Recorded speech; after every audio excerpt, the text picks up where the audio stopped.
not surprised, a non-televised game from Toulouse. But did you watch the highlights? What do you make of No, any of I've it? not managed. I didn't manage to find the highlights actually. I didn't look terribly hard either, though.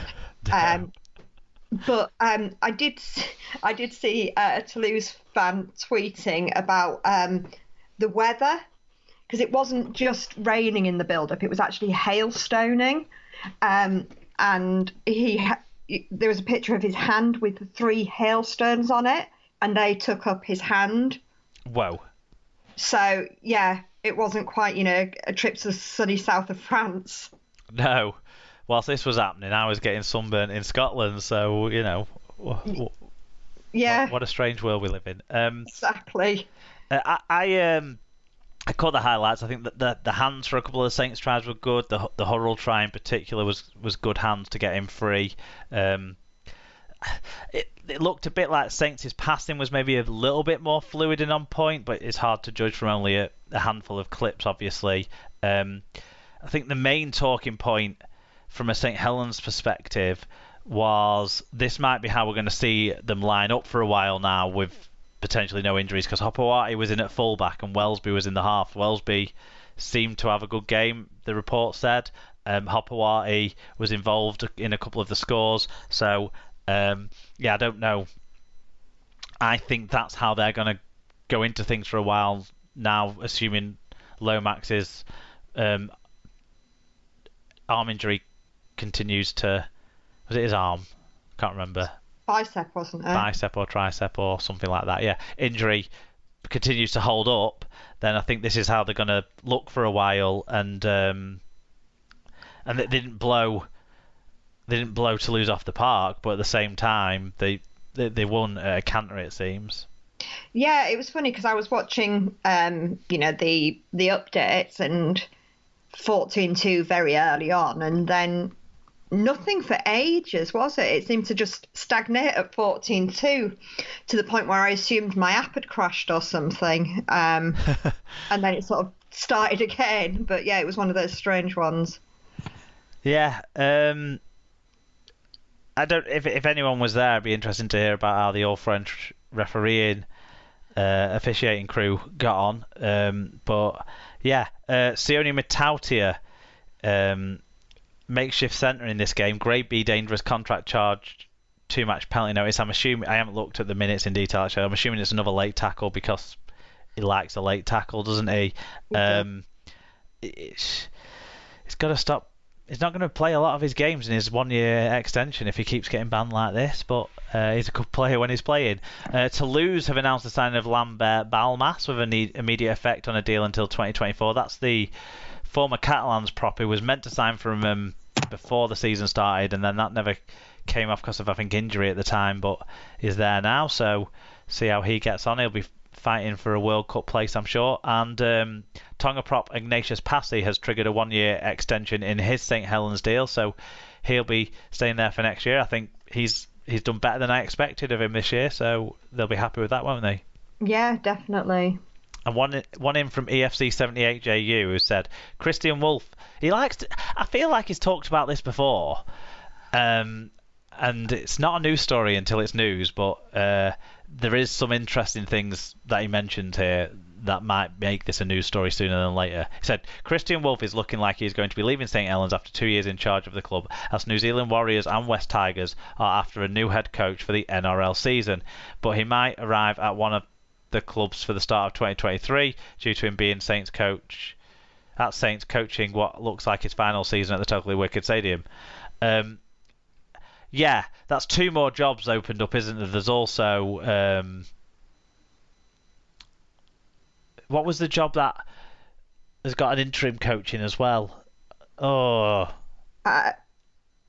Yes, I only read it the other day. but I think there are some jobs opening up in the NRL, basically, that Christian Wolff might be getting a chance for if the clubs are patient enough to wait for him for next year. Because I can't see him leaving Saints mid-season, but yeah, he's going to be... It looks like he'll have some options. So yeah, good luck to him back in Australia, seems to be. Okie dokes.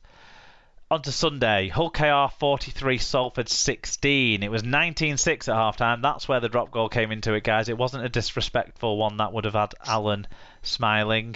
7,023 were there. Tom Grant was the referee. Salford were under 1,000 metres, with Hull KR making over 500 metres more and 6 breaks to 2. Salford also made 4 more errors and had a 1.8% worse team tackle success rate, as Rovers won big in this one. Yep. For the winning team, it was Sean Kenny-Dowell with 1 try assist, 7 tackle busts and 172 metres. Mark Parcell, who we've talked about earlier, with 1 try assist, 5 tackle busts and 134 metres. Mikey Lewis with 1 try assist and 123 metres. Ryan Hall with 2 tries, 111 metres and 2 clean breaks. For Salford, it was Tim Laffey with 1 try assist and 7 offloads. I think that's the highest offload figure this year.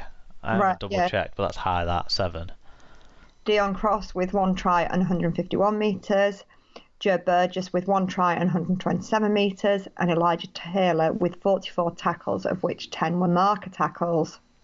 Tom Andrews got in touch. He said, a decent Rovers side against an awful and grubby Salford side. Skids, Parcell and Coo all showing up well. Proud to see us keep our discipline when the ref lost control a bit. Highlight of the game was Snide falling on his arse in front of the East Stand, then giving it Billy big bollocks, laughing face emoji. Yes, I saw that from the as he tried to take a kick. Oh, okay. Fair enough. And slipped. I mean, it would have been game over already by that point, wouldn't it? Because I'm guessing it would have been converting the Burgess try, which was like right at the end of the game. So yeah, I presume it was that one.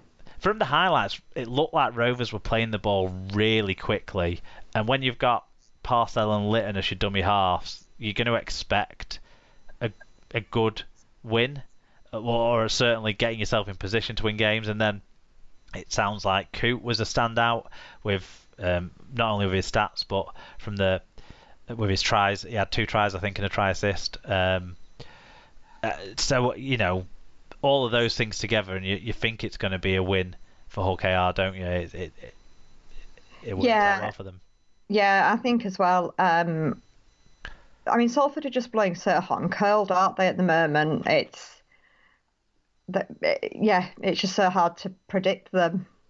Yeah, because it's not like Hull KR are much of a different team to the Castleford team that they convincingly won against recently, like in the last outing. So you're right, it is a bit hot and cold from Salford. In fact, from Salford, from the bits I've seen and read about the game, I don't know that there's much to mention. I mean, another lovely offload from Tim Laffey for a try assist, but outside of that, it seems like Rovers were pretty dominant in this one. They're going to be happy to have players like Mikey Lewis and Lewis Johnson back. That suggests that they're starting to get some players' bodies back, starting to get a bit fitter. Lewis had a try assist from probably his worst pass of the season for Ethan Ryan's try. It went about 10 yards behind him, but the defence then just opened up and let Ryan run through. Arguably, you could credit Lewis with a try assist for Watkins' try, but he'll be less happy about that one, so we won't go into too much detail about that one. A couple of the KR tries in the second half looked a little bit iffy from an obstruction point of view, didn't it? But they still were way the better team, it seemed like, from all observations. Yeah, and just going back to what you were saying about players coming back, I mean, I don't know if they all played, but I'd heard that they had 8 players back to fitness again, so you know that's going to help them, isn't it? Yeah, it is, and it's the kind of boost you need when you've been on a pretty rank run, really, that they've been on in the last 2 months. Yeah. Matt Parcell got a grade A dangerous contact charge, so he's been a good boy up to now, so no match penalty notice. Harvey Livette got a grade A charge for disputing a decision, so he got a no match penalty notice for that, but he's in trouble there. And the Hull KR captain Sean Kenny-Dowell has extended his contract until the end of the 2023 campaign. That'll be really pleasing for the Robins fans, won't it? Because he's barely missed a game. He's been a weapon for them, especially with the ball, and it's been a really good signing, a way more consistent signing than I expected him to be, and someone who's really seemed to take himself into the club, into the whole rugby league community, and seems it's been a really positive deal, I think. So it's an absolute no-brainer to extend him. Yeah, and do you know he's a really nice bloke. He came and spoke at the referees meeting in April. Was it April? I think it was April. It was just after Tony Smith had announced he was leaving, and he was just really, really good. Fascinating to hear his story, actually, but yeah, just so knowledgeable about the world of rugby and everything else. So yeah, and I think he's been a really positive signing and influence for Rovers.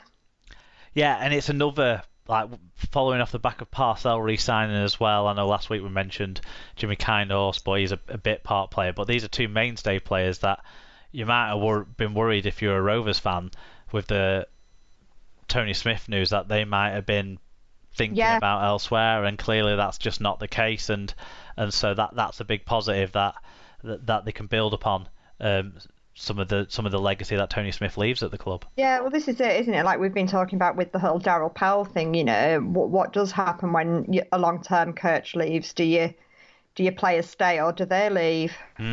Yeah, and it seems like the club are giving respect to the players that have performed well for them last year, as already. So yeah. Okay, into the last game of the weekend. Wakefield 19, Hull FC 18 in a golden point nail biter. It was 18-6 to FC at half time. 4,426 braved the rain. Marcus Griffiths was the referee. In terms of the team stats, this game had the most carries of any game so far this year. I guess because it went into Golden Point. It's only the second Golden Point game, I think, in Super League this year. 431 carries in total. Wakefield had more of those carries and made nearly 300 metres more, or actually slightly worse average gain. But they did make an extra break. 9 more errors will have hurt Wakefield, but the weather will have been a factor in that. And then for Hull, 5 more penalties conceded and a 4.2% worse team tackle success rate. Again, weather might impact that. Were factors in their defeat. So, yeah, some positive numbers, but some numbers that both sides will look back on with a bit of regret. What about the individual numbers? Yeah, so in terms of Wakefield, it was Corey Hall with 1 try, 6 tackle busts and 190 metres. Matty Ashurst with 1 try, 5 tackle busts and 153 metres. David Fafita with 9 tackle busts, 151 metres and 4 successful offloads. And Tinari, Arona with 137 metres. I can't get it. For the losers, it was Adam Swift with 2 tries, 6 tackle busts and 146 metres and 2 clean breaks. Chris Satai with 145 metres, 3 offloads. Danny Houghton with 58 tackles, of which 10 were marker tackles. Jordan Lane made 54 tackles and 11 marker tackles. Wakey Rule said, first 60 minutes, Hull are comfortable seeing this game out. Wakefield have no attacking edge. This is FC's game to lose. Hull FC, hold my beer. I've not had a hold my beer for a while. Bringing back the classics there, Wakey Rule. Always in our shadow. Piss wet through, piss awful ground, piss awful view, piss awful second half, piss awful game controlled by our piss overpaid halfbacks, 2 points pissed away. You've had the right game reviews this week, haven't you? B. Dawson 1902 said, what a load of shit. As soon as Connor went off injured, it was game over. We had no direction in attack and no organisation in defence. We were second best all the way through, but we're clinical in the first half, and because of that, it was obvious that a drop goal was going to be needed at some point. So why Gale didn't even attempt it once in the second 40 baffled me. Him and Reynolds need to exit the club ASAP. Well, if rumours is to be believed, they're gone, aren't they? Well, only gone from the playing staff in Gale's case. Oh, sorry, I need to read a reply. You do? Sorry, I was thinking... It's all right. Even Esther's on the swearing this week. Bloody hell. She apologises for it, though. 18-6 up and your creative player goes off. You rely on your experienced halfbacks to manage the game. Did they fuck? Sorry. Stupid kicks on the fourth and pathetic drop goal attempts, giving Trin 7 tackle set to get down for